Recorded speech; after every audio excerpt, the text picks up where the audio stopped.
Hello everyone, welcome back. I'm your host, Any Pride from Milk and Cookies Total War, and on this glorious day, Skulls for the Skull Throne blesses us with major reveals for many of our favorite Warhammer games. If you were disappointed by this Warhammer 3 teaser, don't be. It may not seem like all that much, but it basically just confirms 60 to 70% of the remaining content that was unknown up to this point. Let me explain. Number one, Norsca is front and center here, confirming that they will indeed be the second race included in the coming Slaanesh DLC. If you've read deep into Warhammer fantasy lore, or indeed the Tamrican Throne of Chaos book, where Chaos Dwarfs and Thrones of Decay pulled much of their inspiration from, you'll know exactly what is being referenced in this part of the trailer. Number two, the title of the DLC, Tides of Torment, narrows the theme of this content drop down to such a specific extent that there's really only one true option. Unfortunately, it does mean vampire counts and Neferata will still be waiting, but that's not inherently a bad thing, considering how much Norsca and the Undead need. They both went about 7+ years without any major content updates, so I'm not sure having both in the same pack would have been a great idea anyway, and that's a sentiment I've expressed multiple times in the past. And while Torment kind of fits Neferata, I'd argue that's tenuous at best, and she has nothing to do with Tides. Obviously, she'd be starting in Silver Pinnacle in the mountains, far from the open ocean, so she's out for now. Tides of Torment heavily emphasizes seafaring factions, which Norsca and particularly Wulfric the Wanderer certainly fall into, and we can hope for some Vampire Coast shipbuilding finally for the Wanderer, who should be heavily encouraged to sail the ocean blue to raid and pillage ports the world over. Perhaps that could be included in the Norsca rework. I've been calling for shipbuilding on Norsca and Wulfric particularly for a long time now, but there's only two factions remaining that make sense with the Tides in Tides of Torment. Previously, I would have said Dark Elves here. It could easily have been Lokir Felheart, and he honestly fits the title of this DLC better than probably anyone else in the trilogy, but of course he's been in the game for many years at this point, and he's the naval-themed lord for the Druchii. There's no replacement for him still outstanding. Talaris Dreadbringer and Khorne Darkhand don't make sense with a naval theme. Plus, Dark Elves are pretty sparse on missing units in general that would get people truly excited. Vampire Coast, on the other hand, is a possibility, and we should leave them as a dark horse candidate for now, but I'm kind of at a loss on what lord or units they would receive at this stage in the game's life cycle. I'd love to see a true pirate faction built around Jago Roth, but I think that's kind of a pipe dream and would certainly require more than 4 or 5 new units. Not to mention he's actively an enemy of the Vampire Coast and doesn't make use of undead, so it'd be an even weirder situation than the Aranessa Aspel that we already had. Which leaves the real candidate, the High Elves of Ulthuan. Unlike every other faction we just talked about, there is a full list of themed units with a naval background, there's a specific lord that leads those units, and the High Elves are in dire need of a Game 3 update, because while their infrastructure and economy were absolutely bananas insane in Game 2, they were top tier, they've really fallen off pretty hard in Warhammer 3, which means this is a soft confirmation of Sea Lord Aislinn and the Azure. Slaanesh, Norsca, High Elves, a matchup that was actually predicted by quite a lot of you for many years at this point. In fact, if you search Aislinn in the Total War subreddit, you'll see all kinds of discussion about pairing these particular 3 factions together. And it's logical, right? Dechala has a fierce rivalry and hatred with the High Elves. She was a former High Elf herself, abandoned by her family and essentially gifted over to a demonic entity in the hopes that it would spare their little corner of Ulthuan. Slaanesh and High Elves are fierce rivals, one of the more iconic rivalries in the setting, with Ulthuani souls being taken either by Aerith Kial, the Pale Queen, or She Who Thirsts, and we've talked in depth about that particular dichotomy. And then we return to Norsca and the teaser here. This trailer, from the ground up, is built around Sayl the Faithless, the twisted seer of the wastes. Now, he is not actually Norscan, which is kind of fitting for this trilogy so far, because Norsca has kind of been treated as the melting pot for every Chaos tribe, and the trash heap where all the leftovers that the real Godmark factions or Undivided didn't want are left. But yeah, he is a Kurgan arch-sorcerer of the Dolgan tribe. What we are seeing in this trailer is the moment of his massive betrayal and ascension, the turning point that ultimately forged his identity. Within the Eastern Steppes, he swore allegiance to a cabal of powerful sorcerers led by Shalkane the Vile, who used their powers of prophecy to make war in veneration of the Chaos Gods. From the beginning, Sayl served no one but himself and manipulated their paranoia and suspicion, turning them against one another and fanning the flames of betrayal into murderous strife.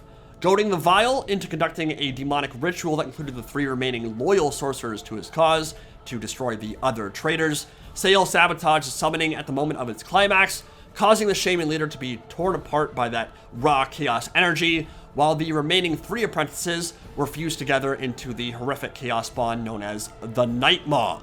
Although victorious, Sayl was not untouched by his treachery in the ritual, as his flesh mutated and his mortal sight was removed, only to be replaced with the hellish and maddening senses of the realm of chaos. Hated and feared by his own people, Sayl the Faithless was nevertheless a strong war leader, whose mastery over the unholy storms of the northern chaos wastes and prophetic seercraft made the Dolgan tribe under his sway greatly feared.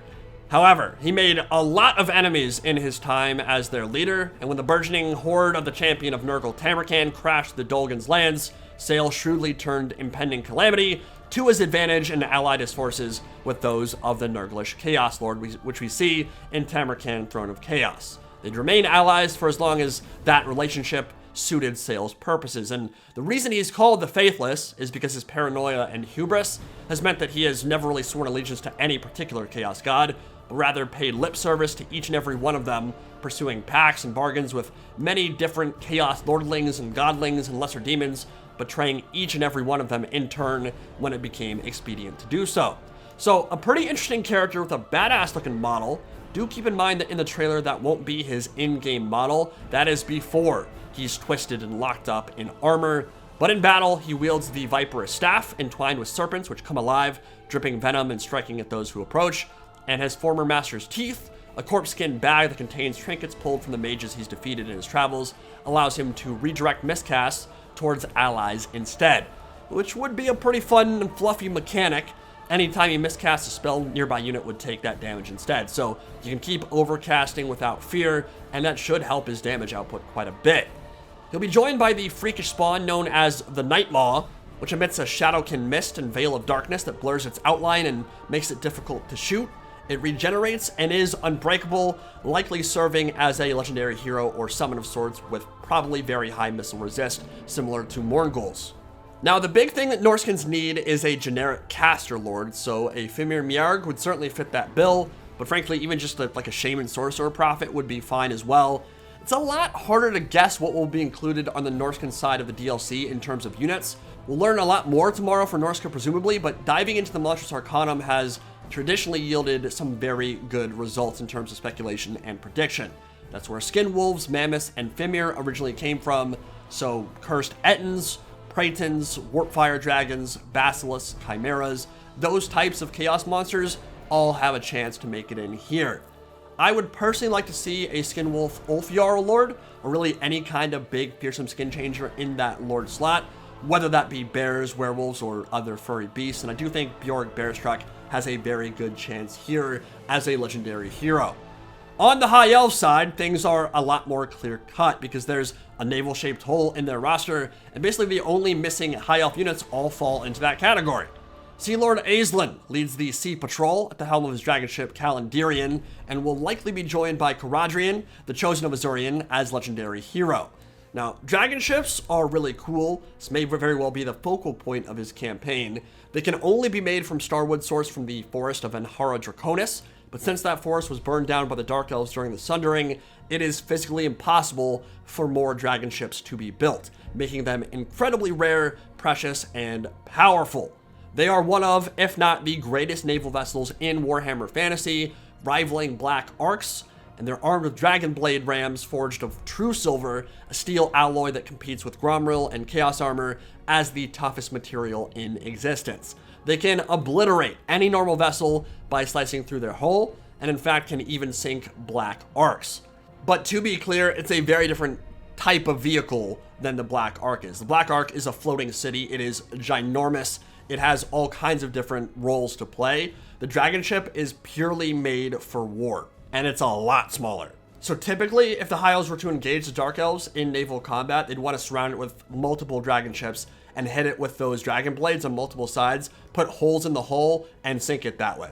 Now, Aislinn has a long history of naval combat the world over. He's a ruthless tactician who's also kind of a dick, even by High Elf standards, and in fact, he led a series of campaigns against the Norse attacking their coastline in the Sea of Claws and razing many settlements to the ground. So there's some inbuilt rivalry between the High Elves and Norsca here too.